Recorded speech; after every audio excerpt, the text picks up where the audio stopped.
Olá, pastor Jackson. Oh, que maravilha! Tudo Tudo bem, bem, meu amado pastor? pastor?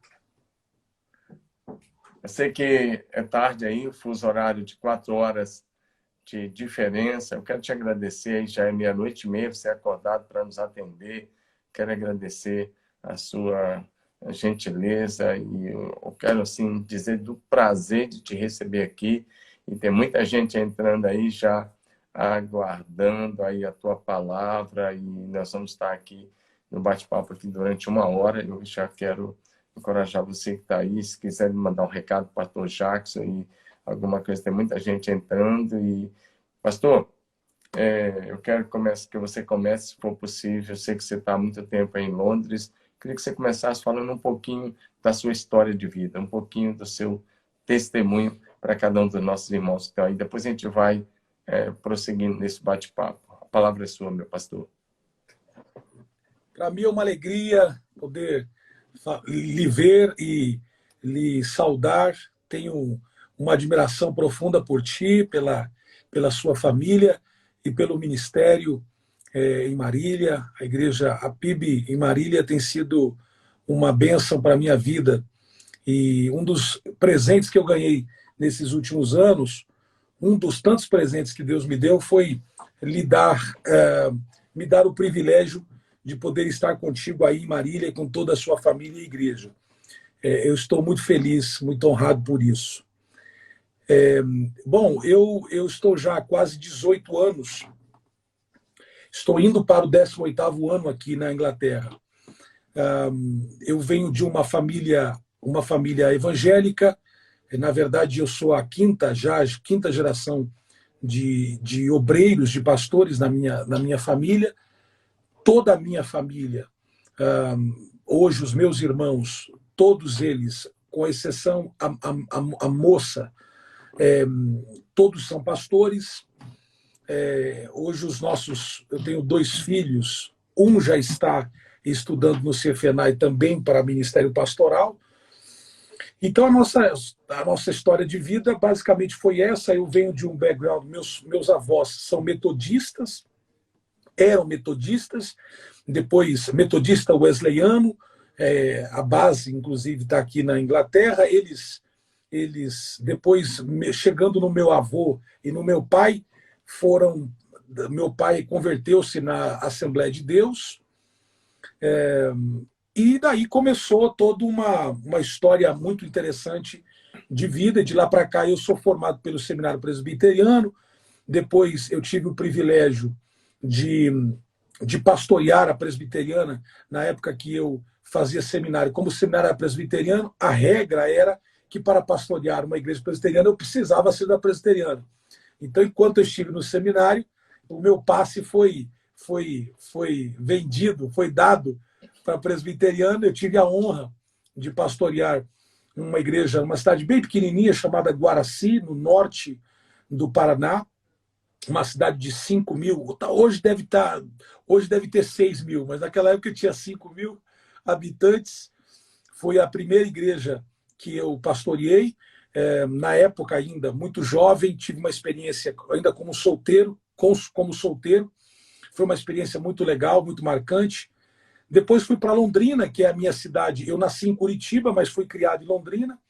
Ali eu me criei com os meus pastores, com os pastores que me ajudaram muito, pastor Ivo Luiz de Souza, que já dorme no Senhor, que foi a pessoa que me levou ao ministério. Papai pastor, mas papai nunca foi de impor nada, ele sempre deixou a gente muito livre para decidir o que queríamos fazer. Então, assim, eu tive um acompanhamento muito legal dentro de casa, mas fora de casa também, com uma referência dentro e uma referência fora. E esse pastor cuidou de mim, me abençoou. Ali eu casei, ali eu casei com a minha esposa, a Kemi, e de lá para cá nós começamos a trabalhar focadamente no que Deus começou a fazer. E já estamos aqui, vai fazer 18 anos e 23 anos de casado. Tem sido um tempo incrível, tem sido um tempo muito bom. Que bom, meu pastor. Pastorzão, vamos lá então, agora entrando para a atualidade, aí bem interessante. qual é a leitura que você está fazendo da igreja evangélica, não só brasileira ou inglesa, mas mundial? Como é que você está vendo a igreja nesse momento? Como é que você está vendo essa crise? E o que vocês estão fazendo aí para sair dessa situação ainda mais forte do que entramos nela? Eu quero que você dê uma palavra, a leitura, são vários assuntos, a leitura que você está fazendo da crise, a leitura que você está fazendo da igreja nesse momento e a sua perspectiva de futuro depois de toda essa situação. E pode ficar bem à vontade, meu querido. Eu penso que nós estamos tendo uma oportunidade que nunca tivemos. A minha geração, a nossa geração, nunca viu o que nós estamos vendo agora. Então, nós estamos ganhando uma oportunidade. Crise, ela vem da palavra crisol, crisol. Ela sempre vem para nos fazer melhores. Ela nunca vem para nos... Essa ideia, claro, o diabo vem para matar, roubar e destruir, a gente sabe disso. Mas Satanás também sabe que esse negócio de destruir a igreja, de travar a igreja, de perseguir crente, isso não é bom para ele. Isso não é bom para as trevas.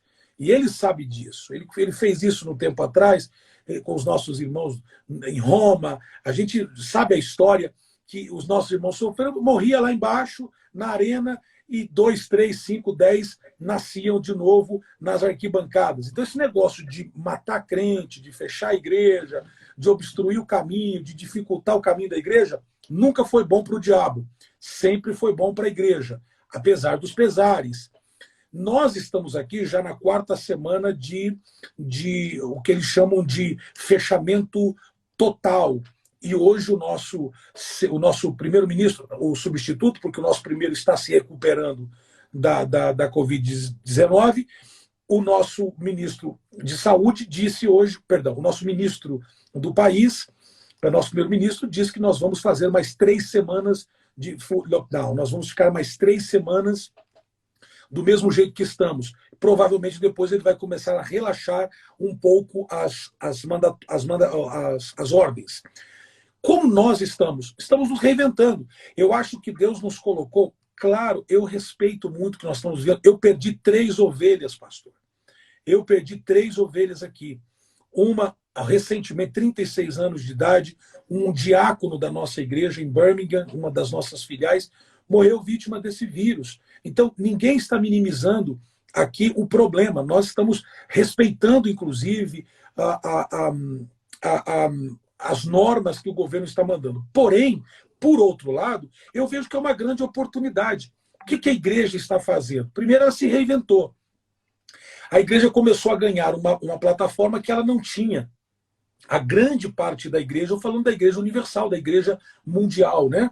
Ela ganhou uma plataforma diferenciada. Está todo mundo fazendo live. Nunca se ouviu tanta live, nunca se viu tanto escrito, nunca se viu tanto texto, nunca se viu tanto vídeo, tanto devocional. O povo está enchendo as plataformas digitais com a palavra. A igreja ganhou um outro território.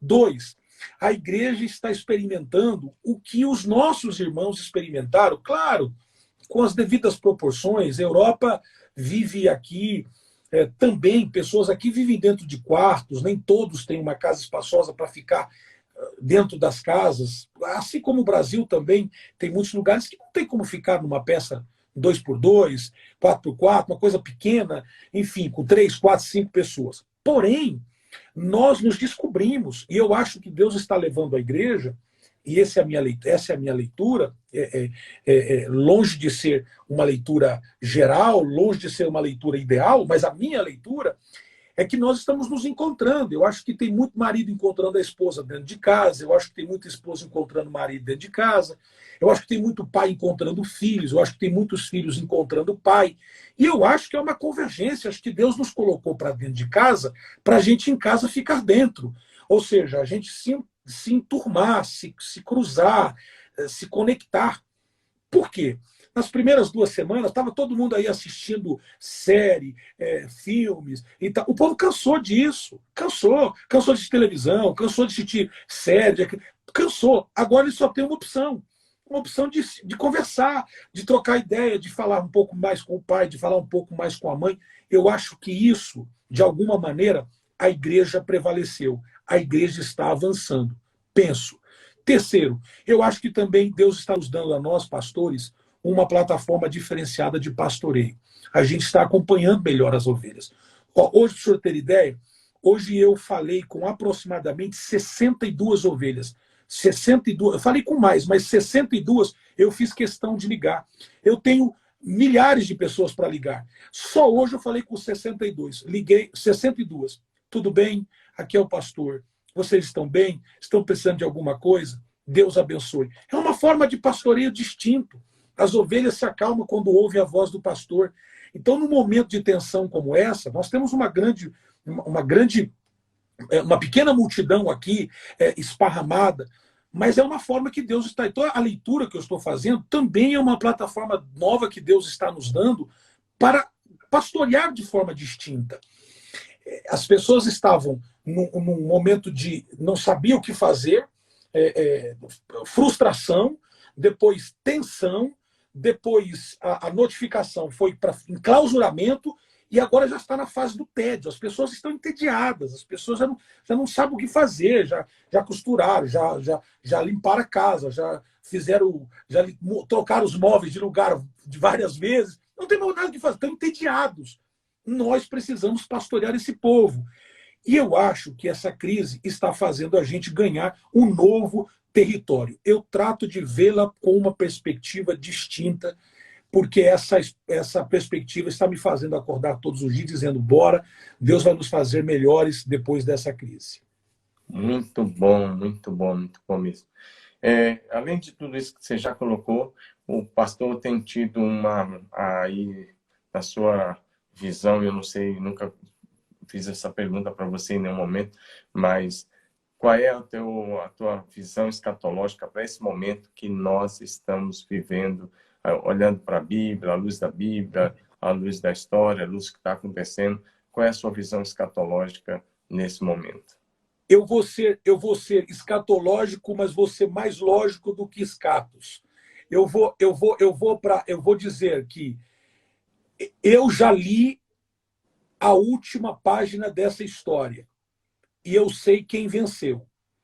Quem venceu tem na sua coxa escrita Rei dos Reis, Senhor dos Senhores. Ele venceu. A igreja triunfou. A igreja venceu.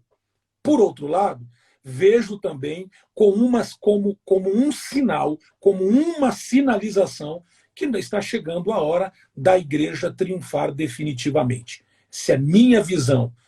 Não acredito. Minha visão, mais uma vez, é a minha forma de pensar, não acredito que seja o sinal. Acredito que seja um dos sinais que está levando a igreja para o triunfo final, para o grande tempo do triunfo da igreja. Nós temos um hino que é cantado lá na presbiteriana, quando enfim chegar o dia... Pode cantar se quiser, eu sei que você gosta de cantar, se quiser pode dar uma palhinha aí para nós. Não, imagina, quando enfim chegar o dia, o meu nome, quando enfim chegar o dia, pela graça de Jesus, ali estarei. Ou seja, essa é a minha visão, que Deus está nos sinalizando para que nós estejamos arrumando as malas, arrumando a vida, arrumando a casa para nos encontrar com Ele. Eu tenho certeza que este é, sim, um dos sinais escatológicos, sim, da vitória triunfal da igreja. Muito bem, meu pastor. Que bom ouvir isso de você. É exatamente isso que eu penso. Eu disse, nós não estamos diretamente na era do anticristo e nem estamos assim no período da grande tribulação. Ainda não, mas que nós estamos no princípio das dores, eu não tenho dúvida. E Jesus diz, quando vocês virem esses sinais, diz, é o princípio. Ainda não é o fim, mas é o princípio. E nós sabemos que um dia para o Senhor é como 1000 anos e 1000 anos como um dia. E a nós, eu acho que aquela palavra do profeta Isaías, quando ele vai para Ezequias, ele diz, coloca a sua casa em ordem. Pegando a deixa que você falou, acho que é um excelente tempo para colocar a casa em ordem. Você quer falar um pouco mais sobre essa questão de colocar a casa em ordem, de se preparar para a volta de Jesus? Você quer dar uma palavra para a gente sobre isso? Fique à vontade. Eu poderia só compartilhar contigo o que Deus colocou no meu coração para a volta. É o que eu quero ouvir. Fique à O vontade. que Deus colocou Como no meu diz os meninos coração. aqui, desenrola o manto. O que Deus colocou no meu coração para a Brincadeira. volta, Sim. ele falou assim comigo: Jackson, quando vocês voltarem, você deverá fazer. Isso aqui eu baixei uma ideia para todas as nossas igrejas, aqui na Europa, no Brasil, na Ásia. Todas as igrejas farão a mesma coisa. Na volta, quando nós voltarmos, não sei se daqui 2, 3, 4, 5 semanas, não sei quanto tempo, quando voltarmos, porque aqui as restrições estão, as igrejas estão de portas fechadas, mas a igreja está aberta, o povo está aberto, o reino está aberto. E o Senhor falou para mim: você volta, coloca o meu povo só para me agradecer, só para me adorar e faz o apelo. E o Senhor falou para mim assim: você deve fazer o apelo porque eu estou pregando. Eu acho que o maior pregador desse momento tem sido o próprio Cristo, trazendo as pessoas para uma reflexão interna, uma reflexão do evangelho verdadeiro. Eu acho que agora, nesse tempo de crise, descola muito, ou seja, desgruda muito esse velcro da fala da oratória e da prática. Eu acho que a gente é muito bom na oratória, a gente fala muito sobre fé, sobre crise, sobre volta de Jesus, sobre preparar, sobre tal, a gente é fera. Porém, quando chega essa época da crise, nós precisamos descolar o discurso e viver o que nós pregamos. E viver o que a gente acredita. Tem muitos pastores que estão acovardados, cheios de medo, um espírito de temor, um espírito de intimidação tomou conta deles, e eles estão ostracizaram, eles estão estão fechados, estão temerosos. E eu acho que isso precisa fazer que a gente despegue, nós precisamos descolar o que nós pregamos e mostrar que o que nós pregamos a nossa vida inteira, ela é fato, ela é verdade. Nós somos o porta-voz da esperança. Nós somos a âncora, nós temos a palavra que é âncora da esperança. É uma âncora no meio desse tempo. E a âncora, ele faz o quê? Ele crava quando o barco está bem turbulento, a âncora faz justamente a estabilidade, dizer, o céu pode abalar, a terra pode estremecer, mas os justos permanecerão plantados na casa do Senhor. E é isso que eu sinto, é isso que eu creio, que Deus está nos preparando nesse ajustamento, nesse alinhamento. O povo está quebrantado. Não teve um que eu liguei hoje, e eu estou fazendo ligações diárias para as minhas ovelhas, não teve um que eu falei hoje que estava precisando especificamente de uma ajuda. Todos os que me disseram, e foi aleatório, eu peguei todos os cadastros e estou ligando. As pessoas dizem, pastor, Deus tem nos ajudado. Pastor, aquela palavra que foi liberada, eu recebi, eu tomei posse. Pastor, aquela pregação, eu tomei posse e estou vivendo com aquele maná nesse deserto. Então, nós estamos descolando a nossa teoria e vivendo uma... Agora chegou a hora de deixar de ser teórico e viver a prática do Evangelho. Essa é a minha opinião. Amém, meu pastor. Eu quero que você toque mais num outro ponto aí, porque há alguns dias eu venho fazendo uma live aqui com o David, e hoje nós estou fazendo com você, mas eu venho fazendo eu e o pastor David aqui, uma live com o tema Livres do Medo, porque nós vimos que tem mesmo o vírus aí, do coronavírus, né? O Covid-19, como é conhecido, mas além disso, milhões e milhões têm sido atingidos por um outro vírus, que é o vírus do medo. E Deus não nos deu espírito de medo, mas de poder, de amor e de equilíbrio, né?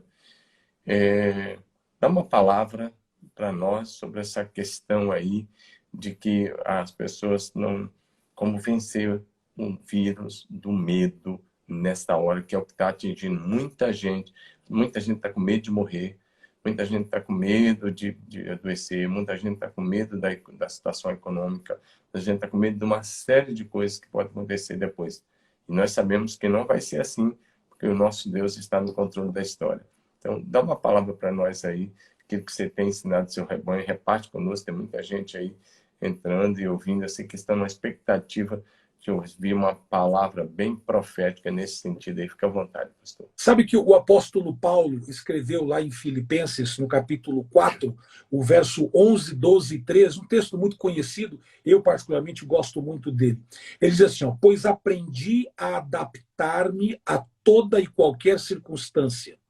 Sei o que é passar necessidade e sei o que é ter fartura. Aprendi o segredo de viver alegre, contente em qualquer situação. Seja bem alimentado, seja com fome, tendo muito ou passando necessidade. Tudo posso naquele que me fortalece. Não adianta descontextualizar. De começar de trás para frente é fácil. Tudo posso naquele que me fortalece. É muito fácil. A gente tem que começar no verso 11. Adaptação. A gente precisa não se conformar, mas adaptar-se.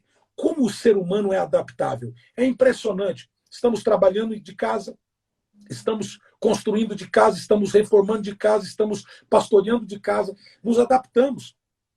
Filhos andando para cá, nos adaptamos, preparamos um cantinho, nós somos adaptáveis. Paulo diz, eu me adaptei a toda e qualquer circunstância. Adaptação. Eu acho que nós precisamos ter resiliência e poder de adaptação. Sei ter, legal. Sei não ter. Isso é um equilíbrio fenomenal. Tenho, glória a Deus. Não tenho, glórias a Deus. Se a gente passar nesse teste, a gente vai passar de ano logo. Ou seja, essa prova passa, essa prova sai. A gente fica reprovando, a gente reprova e volta, reprova e volta, reprova e volta. Quando eu cheguei na Argentina, nós fomos missionários na Argentina, eu tive um crescimento físico muito desproporcional à minha idade. Então eu era magrinho, inclusive tenho saudade dessa época, e eu era muito alto, né? Então eu era muito diferente dos alunos que estavam. Mas quando eu cheguei na Argentina, eu não falava espanhol e eu precisava aprender espanhol. Então o diretor disse, estou adaptando até você. Então, quando na Argentina usa-se guarda-pó, aquele guarda-pó branco, parecendo um médico, os alunos vestem aquilo. E eu entrava na sala de aula, eu parecia o professor, que eu era maior que o professor. Minha professora, uma das minhas professoras, era bem baixinha, e eu ficava assim, dava a impressão que eu tinha reprovado de ano, e aquela sensação de que todo mundo está normal e eu sou o diferente no meio dos normais. Ou seja, quando as crianças me viam, diziam, reprovou de ano? Não, não reprovei não, eu tô aqui para aprender a língua, até explicar, eu já sofri bullying, chacota, todos os adjetivos aí que a gente pode colocar. Mas o que aconteceu? Aquilo me fez acelerar. Eles disseram que eu tinha que ficar 2 anos. Em 1 ano, eu aprendi, me esforcei demais, aprendi o idioma, aprendi e fui para a minha, na época, série que eu tinha que ir. E aí eu estive na altura dos meus companheiros. Ou seja, se a gente não errar nesse processo e aprender a adaptar-se, e a gente conseguir, a gente vai sair, aprender a adaptar-se, eu acho que isso é terapêutico, isso é poderoso, é didático, e Deus vai nos fazer adiantar o processo, a gente vai avançar sem ficar no deserto. Eu acho que Paulo está dizendo assim, ó, se você entender e adaptar-se a viver contente, olha, viver contente não é estar contente. Viver contente é estar contente todos os tempos, tendo e não tendo. Um tempo de pandemia, onde o mundo está em suspenso, a gente continua crendo, continua satisfeito, feliz, crendo. Eu acho que é basicamente isso. E, por outro lado, eu acho que Deus está esticando a nossa fé. Eu acho que Deus está esticando os músculos da nossa fé para nos fazer estender. A geografia está clamando por vozes proféticas. A geografia está clamando por homens que tenham uma mentalidade do reino, que pense como eu lhe conheço e sei como o senhor pensa, na expansão, sem sombras, ter vontade de ver o reino expandir, crescer. Gente assim, Deus está acelerando, porque são pessoas que não reprovam nas provas, mas que passam as provas e sai com aproveitamento 8, 9, 10 é muito, mas sai com 8, 9. Vermelho não tira, passa. E passa e vai para um outro nível. Outras provas, outras crises, mas Deus vai fazendo o quê? Vai enrijecendo a nossa fé. A ciência, a medicina diz que depois dos 50 anos a gente perde 2% de músculos por ano. E só você não vai perder esses 2% se você botar força nesses músculos. Se você fazer o quê? Fazer exercício, se você andar, caminhar, levantar um peso e tal. Ou seja, esse tipo de crise faz que os nossos músculos comecem a ficar mais fortalecidos. E a gente consegue ser mais esticado. Deus estica a gente e a gente consegue alcançar o que naturalmente a gente não alcançaria. Eu acredito que essa crise vai nos fazer chegar aonde nós nunca chegamos. Eu penso isso.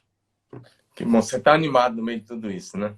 Eu estou animado. E aqui, 1h da manhã, eu estou animado. Eu estou parecendo. Eu estou vitaminado. Que beleza, meu pastor. Obrigado por sacrificar esse tempo aí. Não é sacrifício, é um privilégio, é uma honra, uma honra. A honra é nossa, a alegria é nossa. Eu já vou para a próxima pergunta, pedir para ele compartilhar, mas eu quero pedir uma coisa a você que está aí, que está entrando, você que está participando dessa live. Se você quiser fazer uma pergunta, digita aí a tua pergunta para o pastor Jackson, que eu leio para ele, e aí ele também possivelmente vai poder ler e ver se você tiver uma pergunta. Mas tem que ter uma pergunta dentro do assunto, não vai fazer uma outra pergunta aí que não tem nada a ver. Fazer uma pergunta para ele, que ele vai estar aberto, nós temos mais um tempinho ainda, e aí eu tenho certeza que ele vai. Tem gente dizendo que está com saudade do pai, que é você, né? O Núncio aqui, tá com saudade de você. Tem muita gente mandando um recadinho aí para você. Muita gente entrando e participando. Muito obrigado. Tem gente de tantos lugares do Brasil participando aí dessa live conosco. Pastorzão, dentro de tudo isso aí, você já falou tantas coisas importantes, já aprendemos tantas lições importantes, mas eu quero fazer agora uma pergunta, e me sempre pedir uma colocação sua. Qual é o conselho que você dá para cada um? Tem gente aqui de Barcelona participando, dizendo que ama você, já. Olha aí, que coisa linda. Participando aí com você. Vida Plena de Rolândia, no Paraná, Rolândia, gente do Pará, perto de Londrina, Mato Grosso, gente de São Paulo, né? E aí muita gente entrando e falando que você é uma grande bênção. Isso é muito legal. Então, pastorzão, qual é o conselho que você dá?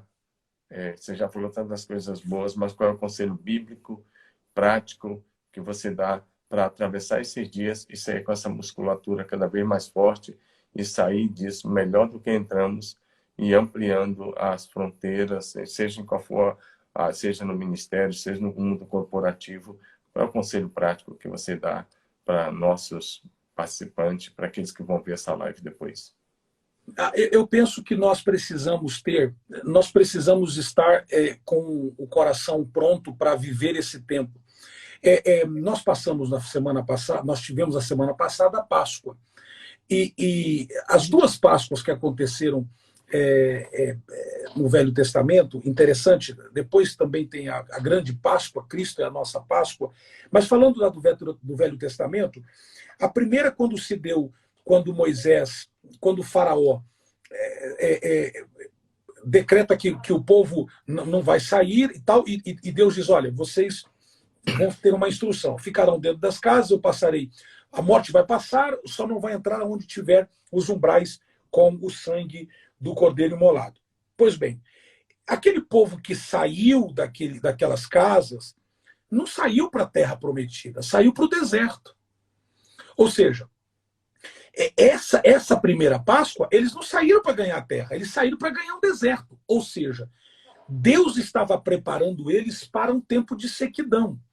Ou seja, Deus estava provando eles para testá-los, para saber se eles estavam aptos para viver o sobrenatural no deserto. Depois chega aquela Páscoa de Josué, quando Deus fala para ele que aí entra a questão do prepúcio, eu não vou entrar no método da questão aqui, e agora sim eles vão entrar na terra, agora eles vão entrar em Jericó.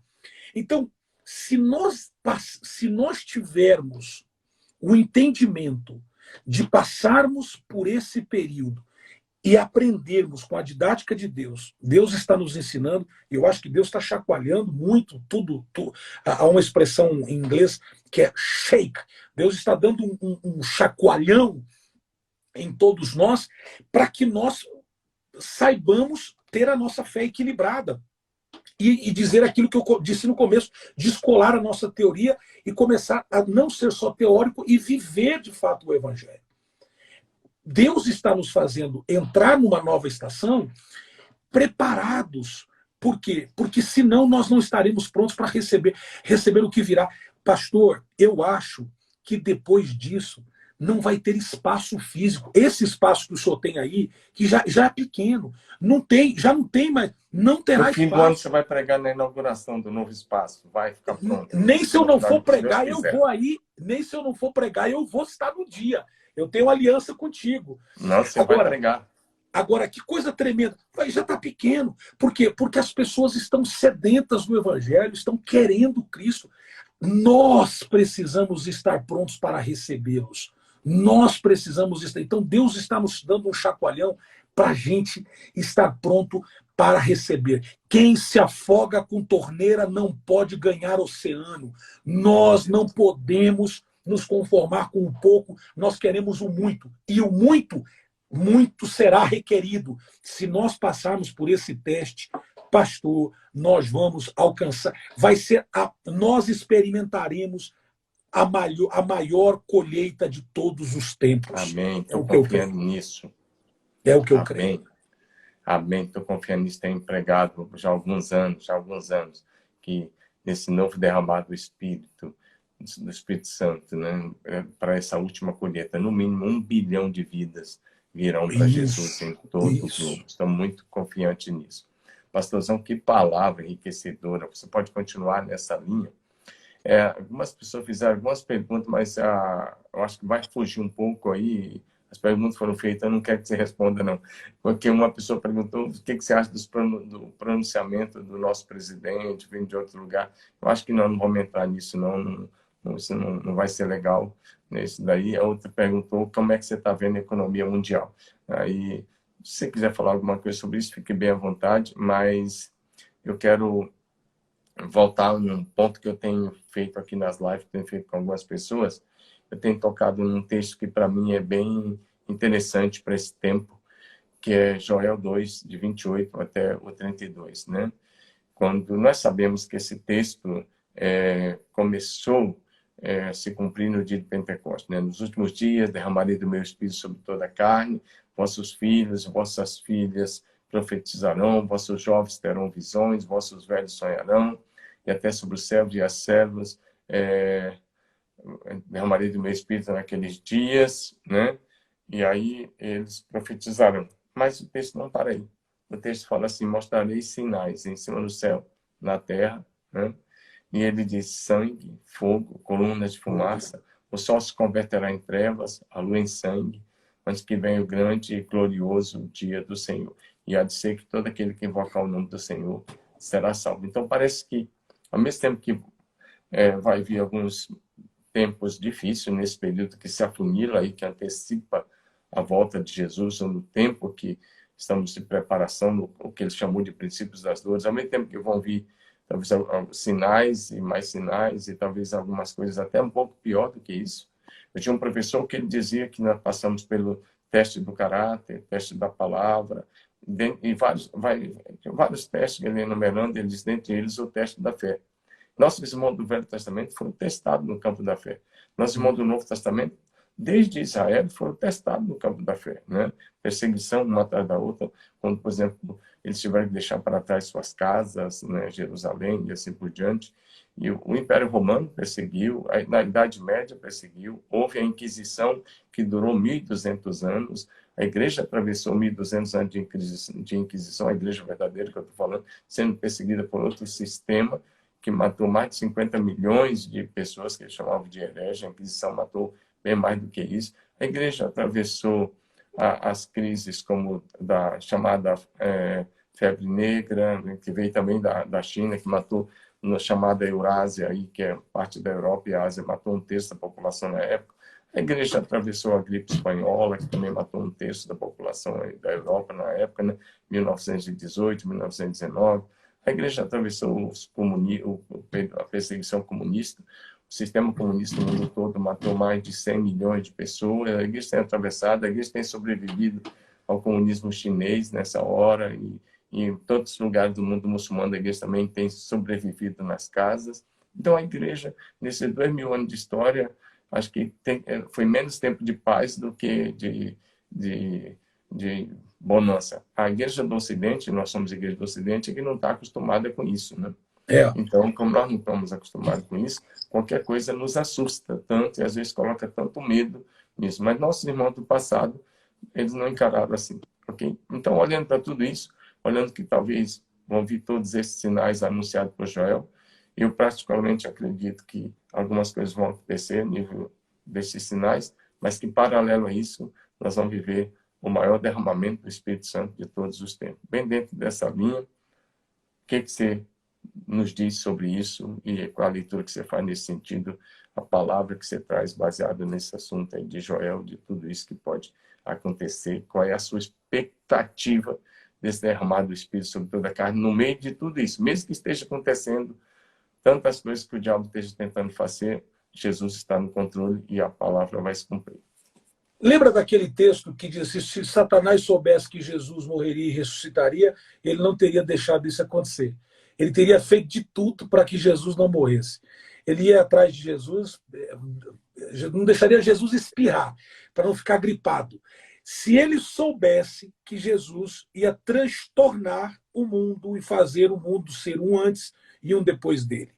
Eu acredito que tudo isso vem para selar um tempo de um avivamento que nós nunca experimentamos. Eu estou no epicentro hoje, no epicentro pandêmico. Depois da China, o continente europeu foi o epicentro. Espanha, Itália, começou por Itália, depois Espanha e Reino Unido, tornou-se um lugar de muita infecção, de muita gente doente, de muitas pessoas passando mal, muitas pessoas tendo colapsos nos hospitais, etc. E tal. Então, todo esse ambiente aqui começou a gerar em nós aqui uma interrogação. E agora? E agora? E as pessoas que estavam céticas, as pessoas que estavam longe do Senhor, começaram a pensar na vida. Começaram a pensar no futuro. E isso está trazendo o quê? Um temor. As pessoas saindo das sacadas cantando hinos, as pessoas indo para os hospitais cantando hino, indo para as ruas fazendo oração. Ou seja, a fé começou a surgir no meio das cinzas, no meio desse tempo tão nublado. Por isso eu creio que nós vamos experimentar, assim como a Europa também tem sido o epicentro pandêmico, que também vai experimentar. Nós fomos aqui o berço, nós, a América Latina, os latinos, as Américas devem aos europeus por tudo que eles fizeram por nós, para a implantação do Evangelho, para que pudesse acontecer o que nós temos a liberdade de estar aí, começando com as igrejas tradicionais, a Batista, a Assembleia de Deus, Metodista, esse povo todo que foi estabelecido com doutrinas pautadas aqui dentro da Europa e da América do Norte. Porém, nós fomos meio que abandonando as coisas. Parece que o europeu se tornou frio demasiadamente.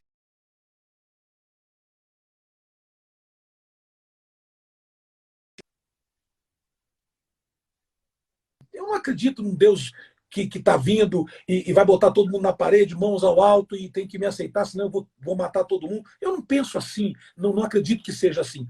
Mas acredito que Deus está dando uma oportunidade para o mundo reconhecer que Ele é Senhor.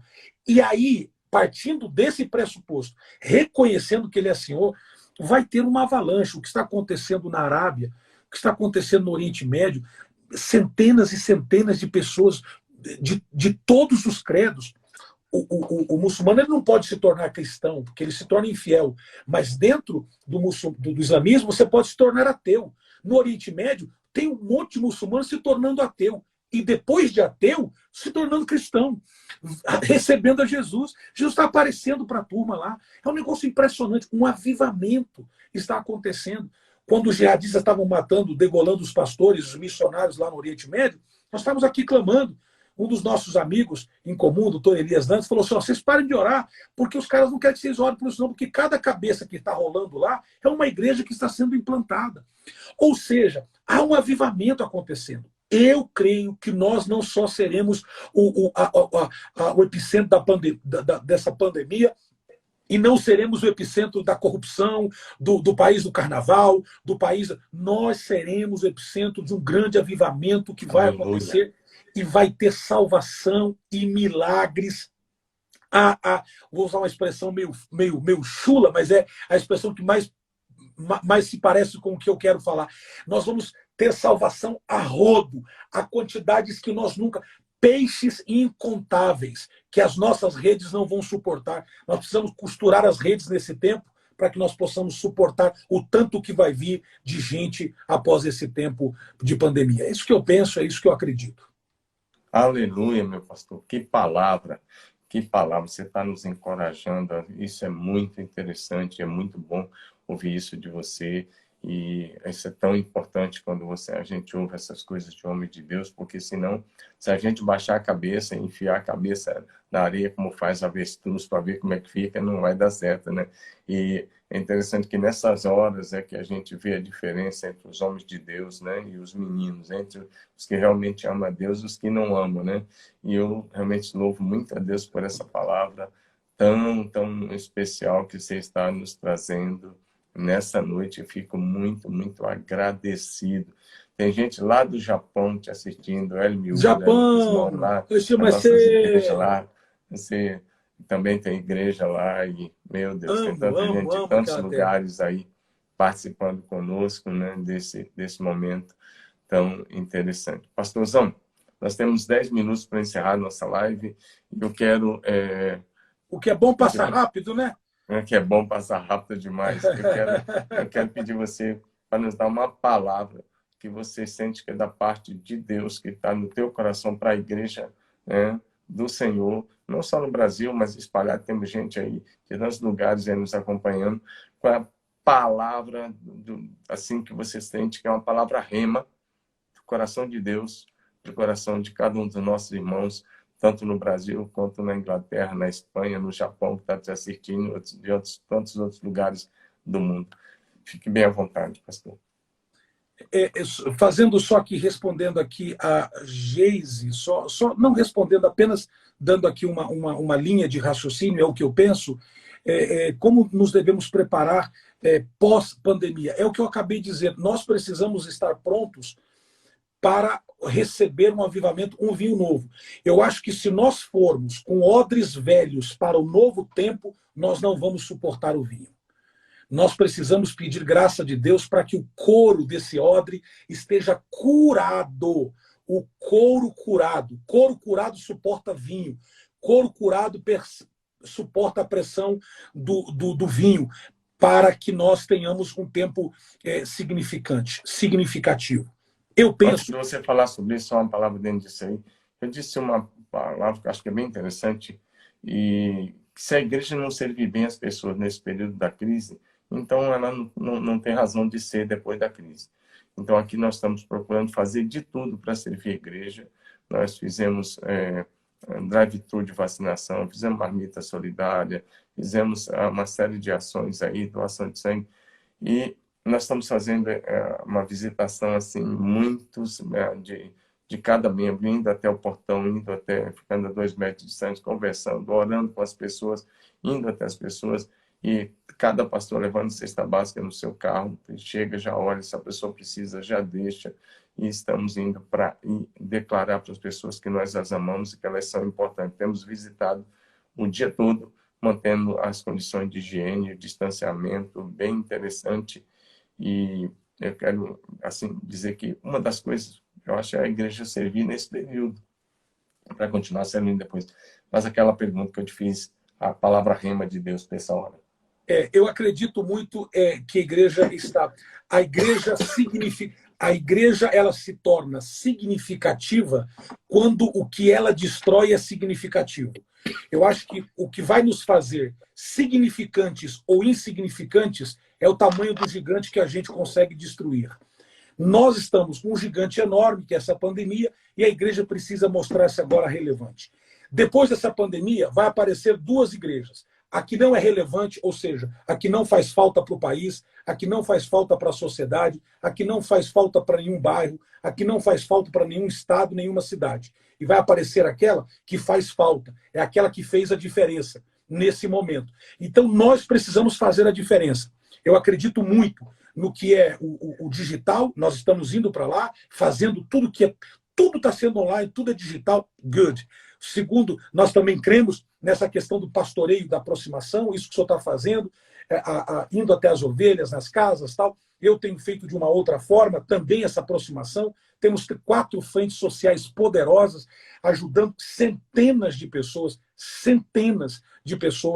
que aqui, como a questão idiomática, então eu levantei uma frente de crise com advogados, com pessoas peritas em ajudar com papelada, com documentação, com tradução juramentada, para poder ajudar os brasileiros que não falam inglês, que estão precisando agora, porque não entende o que está escrito no papel, não entende nem o benefício que tem. Então a igreja está se manifestando assim. E eu acredito que vai precisar de uma igreja que se envolva com o povo. É a igreja que se mistura com o povo, é o povo que é a igreja que é aquela igreja que esborrifa graça por toda a cidade. Quando passar essa pandemia e voltar à brisa normal, eles vão olhar e vão dizer o que é que ficou de pé. E vai olhar que a PIB de Marília está em pé, que o povo está em pé, que a igreja está em pé, que o povo fez a diferença. Sim, tivemos feridos, mortos, pessoas entristecidas, pessoas que perderam familiares, claro que sim, mas o resultado será poderoso depois desse tempo pandêmico. Eu creio muito nisso. Pastorzão, muito obrigado. Que palavra interessante isso daí. Muito boa, e é exatamente isso. Eu estava falando com o pastor Dilon, e dentro daquela palavra que você falou um pouquinho, essa é a hora de sair da teoria para a prática. Eu também estou crendo que a igreja que vai prevalecer, uma coisa interessante, é a igreja que vai prevalecer. Uma das coisas que eu vejo é a igreja que vai poder resgatar das páginas do livro de Atos e dos Evangelhos os milagres. Diz que é algo bem interessante que vai estar acontecendo, um mover de muitos milagres nesses últimos dias. Como é que você vê isso, pastor? Acredito piamente, faço parte desse coro aí. Acredito que Deus está fazendo algo nesse sentido. Nós vamos viver as coisas mais criativas, os milagres criativos, um avivamento fora do normal, porque as pessoas estão procurando, estão buscando ao Senhor. Aquele que me busca vai me achar. Não tem como não achá-lo. Buscou, vai achar. Então, é uma coisa tão prática, então, que nós esquecemos de praticar, mas é tão prática. Buscou, acha. Bateu, abre. Ou seja, nós estamos provocando, meu avô dizia, não provoca marimbondo, porque ele vem atrás. Nós estamos provocando também um tempo novo que depois vai vir atrás da gente, vai nos seguir, e eu acredito piamente nisso. Aleluia, pastor. Aleluia. Muito obrigado. Eu vou pedir para você orar daqui um pouquinho aí por todos nós. E eu quero, assim, mais uma vez, afirmar minha gratidão, minha admiração. Já sempre sou seu fã, estou sempre aí. Eu sou seu fã.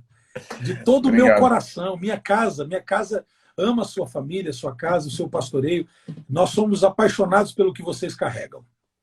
Nós também, pastor, somos juntos, e você é um dos avivalistas dessa nova geração. Nós somos muito gratos a Deus pela sua obediência à visão celestial, e nós temos visto que onde você coloca as mãos, prospera. E uma das coisas que eu acho interessante é que a igreja precisa crer que nós vamos prosperar mesmo em tempos de crise, né? Você quer dar uma palavra sobre isso antes de orar? Prosperando em tempos de crise, no meio de tudo isso, pastor?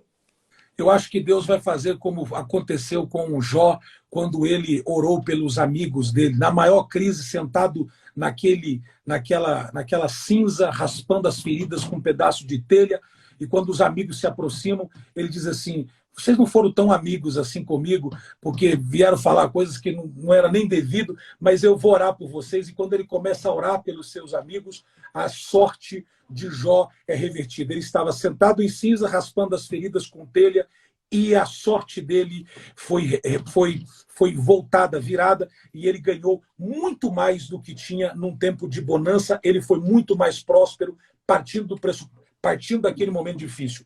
Eu acredito muito que nós vamos, nesse momento de cinzas, de raspar as feridas com telha, estamos sofrendo por isso, mas vamos nos levantar com uma potencialidade de gerar filhos mais bonitos. Diz que os filhos de Jó eram mais bonitos na segunda etapa. Nós vamos gerar coisas mais bonitas, mais belas, e sem precisar trocar de esposa. Deus vai nos dar com a mesma aliança, sem precisar vender os nossos ministérios, sem precisar vender nosso caráter. É com a mesma esposa, é com a mesma aliança, é com o mesmo chamado, com o mesmo fogo. Nós vamos gerar coisas mais belas, mais criativas e mais poderosas. É isso que piamente. Muito bem, meu pastorzão. Muito obrigado.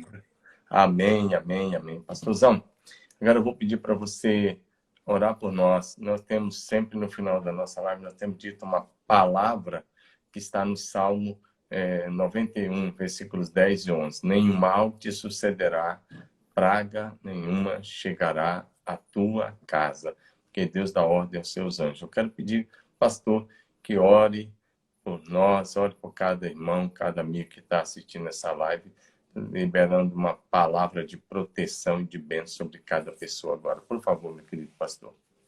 Pai, nós estamos em concordância, crendo que o que falamos aqui não será teoria, mas será prática. Viveremos isso, não só no altar, mas dentro das nossas casas e nas ruas. Senhor, Marília, Brasil, Inglaterra, Europa, o continente americano, o continente latino, o continente europeu, conhecerá e saberá que tu és Deus e faz coisas poderosas ainda, usando fontes ainda falhas, sim, mas o Senhor, por graça, nos usará para sermos poderosos ainda na terra. Pai, eu creio no que nós falamos aqui, no que o teu servo falou, creio e estamos em concordância plena que os melhores dias estão a caminho e nos tomarão, não de surpresa, mas seremos tomados por uma satisfação plena por tudo que o Senhor vai fazer. Obrigado por essa live, obrigado pela vida do meu amigo, do meu pastor Domingos e sua família, e da igreja em Marília. Em nome de Jesus. Amém. Amém. Pastorzão, muito, muito obrigado. Um abraço para sua esposa, um abraço para a família, um abraço para a sua liderança aí. Te amo com força e estamos juntos pelo Rei de Jesus, pelo Rei de Deus. Com muita gratidão. E olha, bom sono aí, boa noite. Eu sei que já é 1h30 da manhã, meu Deus. Tá tudo certo. Obrigado, pastorzão. Um beijo no seu coração, lhe amamos. Saudações à sua esposa, a toda a igreja, aos filhos. E quando esse tempo passar, vamos juntos celebrar. Temos muita coisa para celebrar. Em nome de Jesus, seu pastor, mais uma vez, um grande abraço. Deus Obrigado abençoe. Pela oportunidade. Tchau, querido. Obrigado, Paz. Tchau, tchau. Paz.